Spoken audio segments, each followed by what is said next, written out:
Well, 2 years in office, President William Ruto and the Kenya Kwanza administration. We are looking at the hits and the misses, a comprehensive coverage of that for the next couple of stories. So let's get it on with it. 2 years in office.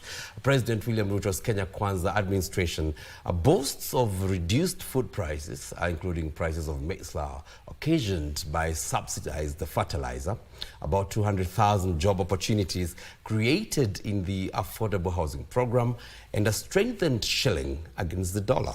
However, many infrastructural projects remain unfinished, as the government says. The Kenya Kwanza manifesto has a 5-year implementation plan. However, the ruling party UDA leadership says court petitions on projects and withdrawal of the Finance Bill 2024 have largely affected the implementation of key projects.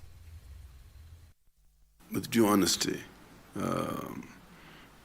believe very strongly that Kenya Kwanza is the first popularly elected government in Kenya that has endeavored to implement its manifesto, the plan.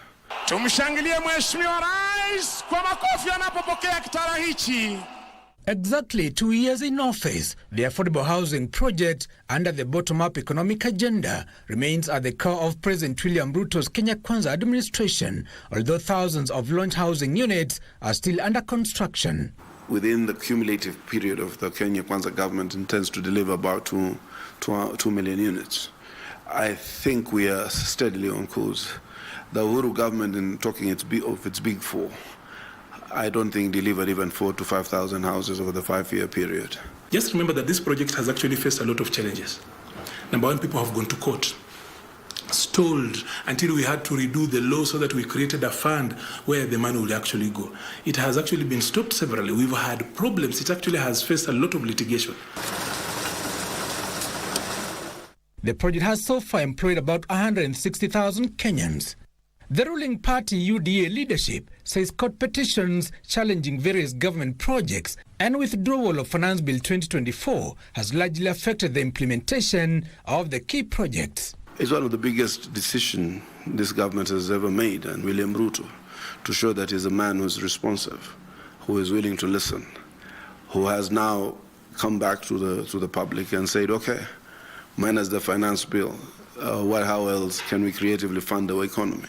There are two ways to raise revenue, that you take debt or you raise taxes. So these are the kind of dilemmas we are always faced with. Moreover, in a bid to fulfill the campaign promise of creating jobs for millions of unemployed youth, the government is seeking to exploit digital jobs by providing digital hubs in every constituency. The project, which has however not been fully realized yet, is targeting to create 180,000 digital jobs in 2024. The Ruto administration has also turned to labor export program aimed at looking for more job opportunities abroad.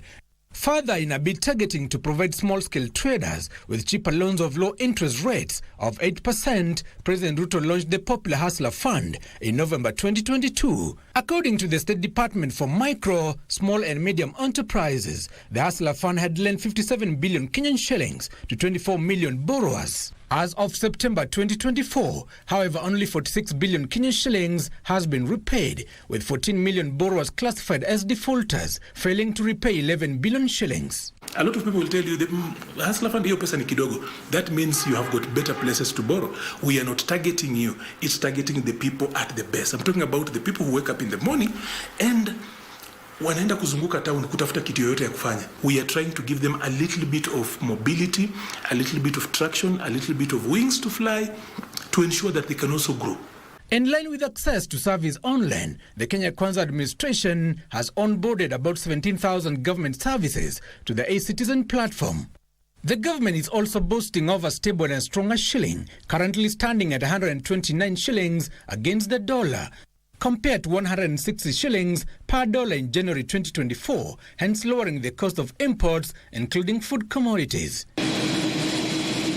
Although he has been criticized for his numerous foreign trips that hit 62 visits to 38 countries in 20 months, as of June 2024, the president has been credited by allies for putting Kenya on a global map. The climax, according to his party officials, was the state visit to the United States in March 2024, which marked 60 years of US-Kenya bilateral relations. Apart from trade deals worth billions of shillings, President Joe Biden designated Kenya as a major non-NATO ally, becoming the first sub-Saharan nation to receive the status and the fourth in Africa after Egypt, Morocco and Tunisia.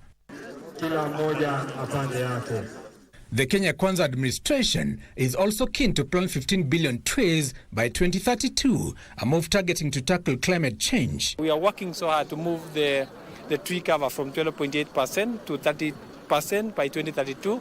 We are supposed to be planting at least 1.5 billion tree seedlings or trees every year. We are behind target, or of course, as we speak now, we have an estimated of up to 500 billion already done. We want to green our environment.